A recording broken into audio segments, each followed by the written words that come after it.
വിശ്വാസമുണ്ടെന്ന് പറയുകയും പ്രവൃത്തി ഇല്ലാതിരിക്കുകയും ചെയ്യുന്നവന് എന്തു മേന്മയാണുള്ളത്?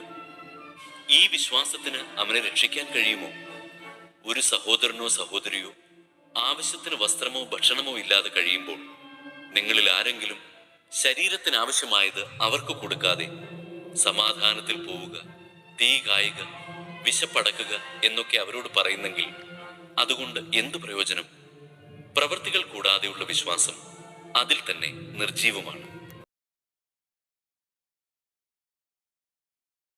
മനുഷ്യപുത്രൻ എല്ലാ ദൂതന്മാരോടും കൂടെ മഹത്വത്തിൽ എഴുന്നള്ളുമ്പോൾ അവൻ തന്റെ മഹിമയുടെ സിംഹാസനത്തിൽ ഉപവിഷ്ടനാകും.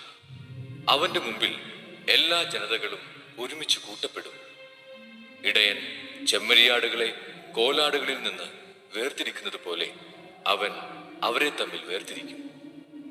അവൻ ചെമ്മരിയാടുകളെ തന്റെ വലത്തുവശത്തും കോലാടുകളെ ഇടത്തുവശത്തും നിർത്തും. അനന്തരം രാജാവ് തന്റെ വലത്തുഭാഗത്തുള്ളവരോട് അരുളി ചെയ്യും, എന്റെ പിതാവിനാൽ അനുഗ്രഹിക്കപ്പെട്ടവരെ, വരുവിൻ, ലോകസ്ഥാപനം മുതൽ നിങ്ങൾക്കായി സജ്ജമാക്കിയിരിക്കുന്ന രാജ്യം അവകാശപ്പെടുത്തുവിൻ. എന്തെന്നാൽ എനിക്ക് വിശന്നു, നിങ്ങൾ ഭക്ഷിക്കാൻ തന്നു. എനിക്ക് ദാഹിച്ചു, നിങ്ങൾ കുടിക്കാൻ തന്നു. ഞാൻ പരദേശിയായിരുന്നു, നിങ്ങൾ എന്നെ സ്വീകരിച്ചു. ഞാൻ നഗ്നനായിരുന്നു, നിങ്ങൾ എന്നെ ഉടുപ്പിച്ചു. ഞാൻ രോഗിയായിരുന്നു, നിങ്ങൾ എന്നെ സന്ദർശിച്ചു. ഞാൻ കാരാഗൃഹത്തിലായിരുന്നു, നിങ്ങൾ എൻ്റെ അടുത്ത് വന്നു. അപ്പോൾ നീതിമാന്മാർ ഇങ്ങനെ മറുപടി പറയും, കർത്താവേ, നിന്നെ വിശക്കുന്നവനായി കണ്ട് ഞങ്ങൾ ആഹാരം നൽകിയതും ദാഹിക്കുന്നവനായി കണ്ട് കുടിക്കാൻ നൽകിയതും എപ്പോൾ?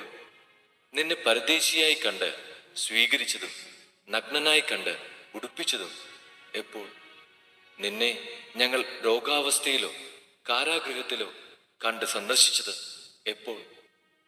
രാജാവ് മറുപടി പറയും, സത്യമായി ഞാൻ നിങ്ങളോട് പറയുന്നു, എൻ്റെ ഏറ്റവും വലിയ ഈ സഹോദരന്മാരിൽ ഒരുവന് നിങ്ങൾ ഇത് ചെയ്തു കൊടുത്തപ്പോൾ എനിക്ക് തന്നെയാണ് ചെയ്തു തന്നത്.